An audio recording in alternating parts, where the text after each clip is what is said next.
He's a manhunter in a movie about manhunting with a man who eats people. The Man-Eater.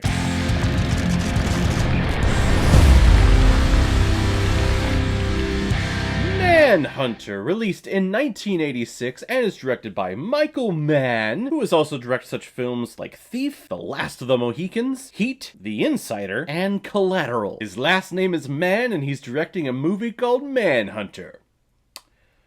What a reach! And this film is starring William Peterson, Kim Grist, Joan Allen, Dennis Farina, Stephen Lang, Tom Noonan, and Brian Cox. And the reason why we're talking about Manhunter today is because it was a PayPal recommendation and donation from one of my biggest contributors and supporters on this channel, Autumn Blood. She strikes again with this recommendation of a film that I have been meaning to watch. I've actually owned it for a very long time here, and it's actually one of the only DVDs that I accidentally, absent-mindedly purchased 2 copies of, and I told myself initially that whenever I did that, I was going to stop buying DVDs for a long time, but there was a little loophole in it because the original version that I did purchase was the original copy of Manhunter, whereas the version that I watched for this review, and the one that I have here on my shelf, is the remastered director's cut. So technically 2 different movies, so it counts, and I kept on buying movies, as you can tell behind me. William Graham is a former FBI criminal profiler who is retired following a mental breakdown after an encounter with notorious smart cannibal man Dr. Hannibal Lector. However, his former FBI boss Jack Crawford visits him in his retirement home, asking him to help with one more final investigation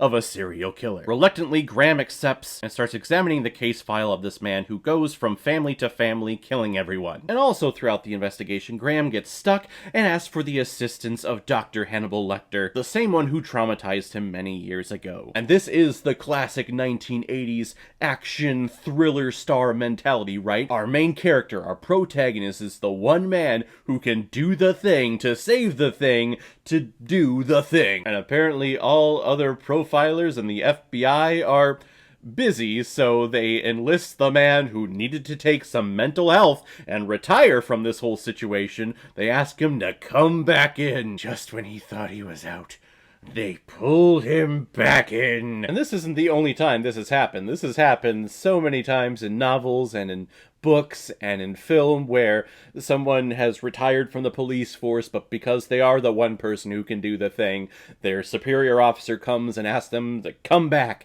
Don't you think these superior officers could be sued, like in the long run, for mental damages and the distress that they receive by choosing to come back and help this person because they keep harassing them to come back because we need your help? What kind of task force are you running that everyone who is on your task force is not capable of doing the job? You have to go and ask someone outside of your police force. That's poor leadership. That should tell you about your leadership, sir. The main thing I was thinking when I was watching this movie, I'm like, this guy was having a great life on the beach in Florida, relaxing with his family, having a good old time putting up fences to protect the sea turtles so that they can make it all the way to sea. He was living in paradise. But because he is the one man who can do the thing to save the thing, he came back. And I must not have been paying attention to the credits because for the first third, I was thinking, I've seen this movie before. Where have I seen this movie before? I know this story. And the reason why I know this story is because, one, it's based on the novel called Red Dragon that came out before this, but the main reason why I know it's because I've watched the movie version of Red Dragon called Red Dragon that was released in 2002 with Edward Norton and Anthony Hopkins reprising his award-winning performance as Dr. Hannibal Lecter. When you say the words Hannibal Lecter, everyone's mind initially goes to Anthony Hopkins because, let's be honest, he was amazing in that role in Silence of the Lambs, and hell, even Hannibal, he was great. And I'm pretty sure that's the only reason why they remade the book and remade this film in 2002, is because they wanted this film, but with Anthony Hopkins as Dr. Hannibal Lecter, not Brian Cox. Is Anthony Hopkins a better Hannibal Lecter? Yes, let's be honest. But I am shocked at how great Brian Cox is in this film. We barely get him, he's barely in this thing, but the amount that we do get of him, I actually really enjoy. It's really nice seeing a different interpretation of a legendary character that has been presented in other films after it, and I couldn't tell it was Brian Cox. It was one of those roles that he just completely disappeared into. And once again, I am joined by my cat, King Maximus, the great Maximus, the conqueror. He likes watching movies too, and you really enjoyed Manhunter, didn't you, buddy? Yes, yeah, you did. You heard me talking about it and came scrambling over, so I thought, well, you know what? You've been in a lot of my movie reviews lately, so, you know, why not? Let's get you in this one, too. Did you like the Manhunter? Did you like the guy going after the thing because he's the one guy who can save the thing to do the thing?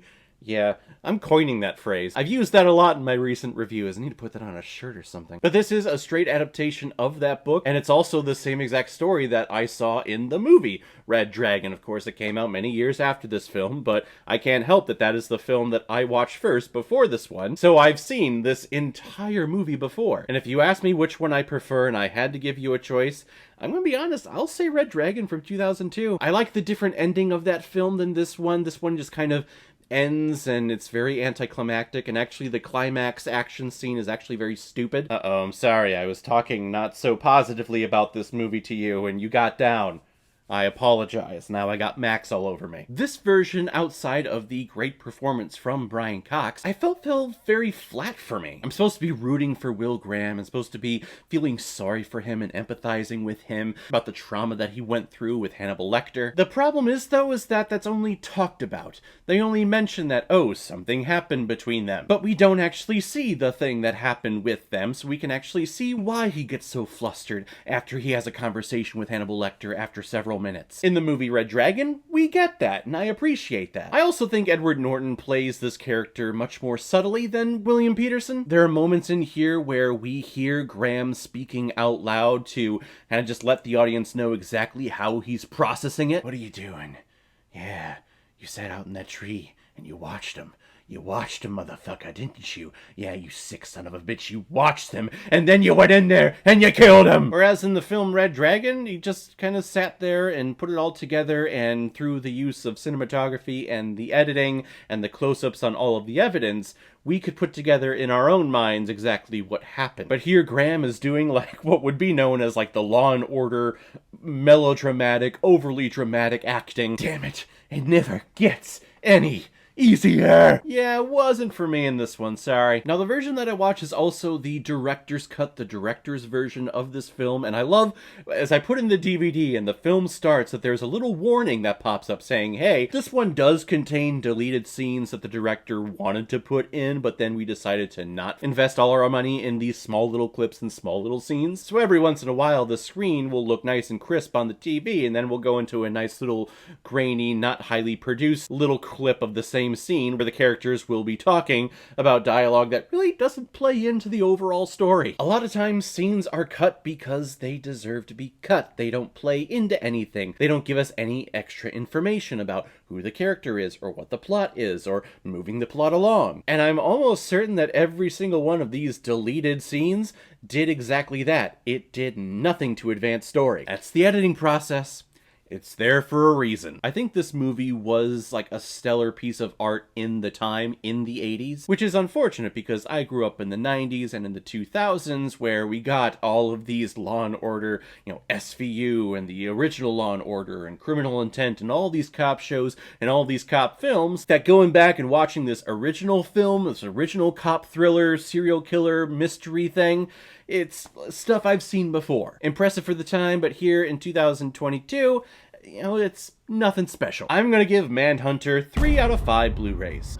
Not exactly what I had in mind, but not bad. Alright everyone, now because my favorite part of my video is where I pick which movie I'm going to be watching next. And the next one is a PayPal recommendation and donation from one of my subscribers and contributors on this channel by the name of Dr. Camp, who has given me some pretty big doozies over the last several months that were pretty freaking bad, and I have a feeling this is going to be the next one that he's going to give me, one that I'm going to watch and just laugh at constantly, a movie called Twisted Pair. It came out in 2018, and I looked at the poster for this, and I have no idea how this is gonna go, what this movie's about, but I'm getting major Tommy Wiseau Room vibes. But Dr. Cap never fails to entertain me with his recommendations, so we'll check it out next time. So guys, have you seen Manhunter? What did you think about it? Or if you've never seen it before, and you stumbled across it because of this video, then comment below, let me know what you thought about it. And as always, if you like what you see here, if you like my take on movies, then hit the subscribe button and make sure you hit that bell.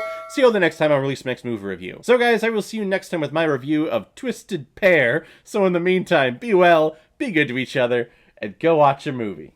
Take care, guys.